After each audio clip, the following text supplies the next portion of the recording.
नमस्कार. या नोट्सच्या माध्यमातून पुन्हा आपलं सर्वांचं स्वागत करतो. तर पवित्र पोर्टलवरती आपण सर्वजण पसंतीक्रम जनरेट करून पण लॉक करत आहोत. आता या ठिकाणी जे पसंतीक्रम आहेत तर हे आपण सर्वांनी जे सेल्फ सर्टिफिकेशन केलं त्याच्यामध्ये जे काय आपली माहिती भरली, एज्युकेशन असेल, व्यावसायिक पात्रता असेल, तर याच्या अनुसार जनरेट होतात. आता याच्यामध्ये बऱ्याच जणांना कार्यानुभव शिक्षण असेल, कला असेल किंवा शारीरिक शिक्षणाच्या जागा सुद्धा जनरेट झालेल्या आहेत. जागा सुद्धा त्या आल्यात. रयतमध्ये पण भरपूर जागा आहेत, बाकीच्या संस्थेमध्ये पण जागा आलेल्या आहेत. ठीक आहे. आता याच्यामध्ये बरेच जण कन्फ्युजन आहेत की समजा आमचा हा कोर्स आहे आणि आम्हाला कार्यानुभव शिक्षणाची जागा आहेत, कलेच्या जागा आल्यात, मग त्याच्यासाठी पात्रता नेमकी कोणती? तर त्याबद्दलच आपण थोडीशी पहिली चर्चा करू. या ठिकाणी तुम्हाला नेमकी कोणती पात्र तुमच्याकडे जर असेल तर तुम्ही त्याच्यासाठी पात्र आहात. तर यासाठी हा व्हिडिओ ज्या उमेदवारांना तुमच्या मित्रांचं कला शिक्षण असेल किंवा कार्यानुभव शिक्षण असेल आणि त्यांना जागा आले असेल त्यांच्यापर्यंत पाठवा.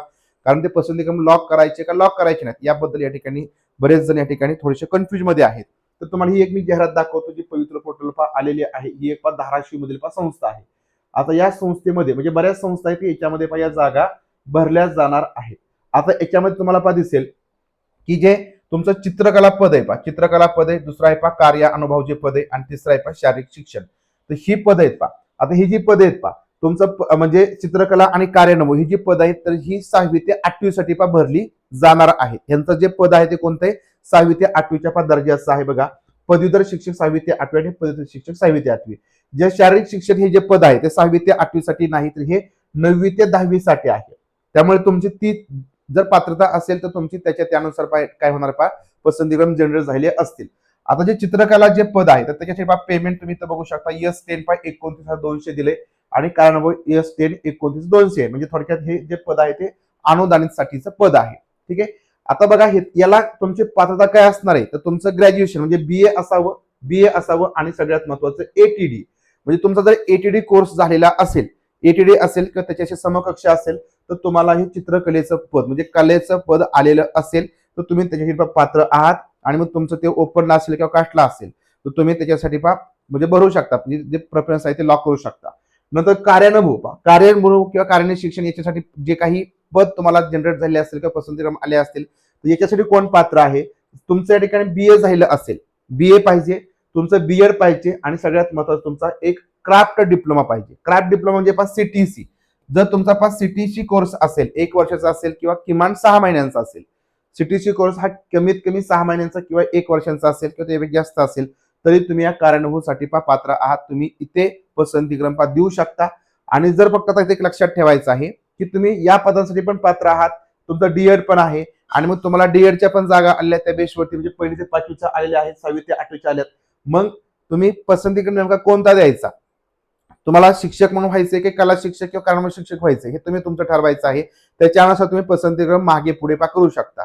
जर समजा इकडलं मेरिट जास्त लागलं, नॉर्मल जे पद आहेत 1ली ते 5वी नॉर्मल विषयासाठी, तर त्यांचं मेरिट जास्त लागलं तर तुमचं किमान या विषयांना तरी निवड व्हावी. तर यासाठी तुमच्या या ज्या काही जागा आलेले पसंतीक्रम असतील ते तुम्ही शेवटी टाकलं तरी चालेल. दिवशी तुम्ही ठरवायचं आहे, परंतु तुमच्या त्या पसंतीक्रमामध्ये येऊ द्या. म्हणजे काय तुमचे 100 पसंतीक्रम असतील त्याच्यामध्ये तुमचे ते आले पाहिजे. म्हणजे काय होईल, जर तुमच्याकडे नॉर्मल मध्ये नाही नियुक्ती झाली तर तुमची किमान इकडल्या विषयासाठी नियुक्ती होईल. कारण यांचं जे मेरिट आहे ते कमी लागण्याची शक्यता आहे ठीक आहे. जे समजा कला शिक्षक असतील कार्यानुभव याचं मेरिट कमी लागू शकतं. त्यामुळं हे करत असताना यांची पसंतीक्रम द्या. तुम्हाला वाटत असेल मला कला शिक्षक व्हायचंच आहे तर तुम्ही ते पहिलेच देऊन टाका. बरोबर. तुम्हाला वाटत असेल मला नॉर्मल शिक्षक व्हायचे तर तुम्ही ते पसंतीक्रम आधी द्या आणि नंतर हे टाका. नंतर बघा जे शारीरिक शिक्षण आहे, शारीरिक शिक्षक तर याच्यासाठी तुमचं बीए बीपीएड असणं गरजेचं आहे. तर त्याच्यासाठी तुमच्याकडे जी पात्रता असेल त्याच्या अनुसार तुम्ही काय करायचे फॉर्म भरायचे आहेत.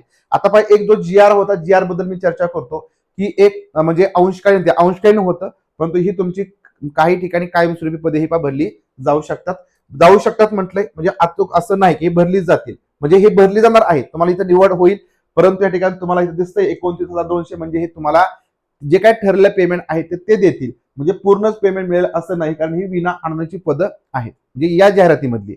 आता रयतमध्ये वगैरे जी पदं आहेत ते तुमची ती कायम पदं आहेत रयतमधली. आता बघा हा जीआर आहे. हा जीआर जर तुम्हाला पाहिजे असेल तर तुम्हाला 5 जानेवारी 25 हा जीआर आहे. आता याच्यामध्ये बघा जे कला शिक्षण आहे याची नेमकी कोणती पात्रता आवश्यक आहे तर दिलंय या ठिकाणी जे उमेदवार माध्यमिक शाळा प्रमाणपत्र परीक्षा म्हणजे 12वी आणि 2 वर्षीय कला शिक्षकाची पदविका म्हणजे एटीडी किंवा आर्ट मास्टर म्हणजे आर्ट झालेला आहे तर ते इथं पात्र आहेत. क्युवा यापैकी तुमचं 12वी असावी किंवा या ठिकाणी कला शिक्षकाची पदविका धारक म्हणजे एटीडी आणि जेडी आर्ट जर केलं असेल तर ते सुद्धा याच्यासाठी पात्र आहेत, किंवा तुमचं डीपीएड झालेलं असेल, डीपीएड झालेलं असेल तेही पात्र आहेत, किंवा समजा तुमचा पेंटिक उपयोजित किंवा कला शिक्षक पदविका म्हणजे एटीडी झाले असेल किंवा तुमचं डीपीएड झालेलं असेल तर तेही याच्यामध्ये पात्र आहेत. ठीक आहे, मग तुम्हाला पसंतीक्रम जर तुम्ही हे भरलेलं असेल आणि जर तुम्ही त्या ठिकाणी तुम्हाला पसंतीक्रम जनरेट झाले तर तुम्ही इथं पसंतीक्रम द्यावे. नंतर किंवा किंवा म्हटले बघा 12वी प्लस 6 महिन्यांची पदविका जसं किंवा नृत्य गायन नाट्य किंवा वादन विषयातील गांधर्व महाविद्यालयाची किंवा मान्यता प्राप्त विद्यापीठाची विशारद पदवी, तर यापैकी काही जरी असेल किंवा किंवा म्हटले तुमचं यापैकी कुठलंही असावं, जे किंवा म्हटलं त्याच्या पुढचं असावं, कुठलंही एक असेल तुम्ही त्याचे पात्र आहात. ज्याच्या अंशकालीन पण निधी शारीरिक शिक्षण आहे तर ते कोणत्याही शाखेतील पदवी आणि तुमचं बीपीएड किंवा समकक्ष आर्यता असावी, म्हणजे तुम्ही जे भरलेलं आहे त्याच्यानुसार तुम्हाला पसंतीक्रम आले तर तुम्ही तिथं पात्र आहात.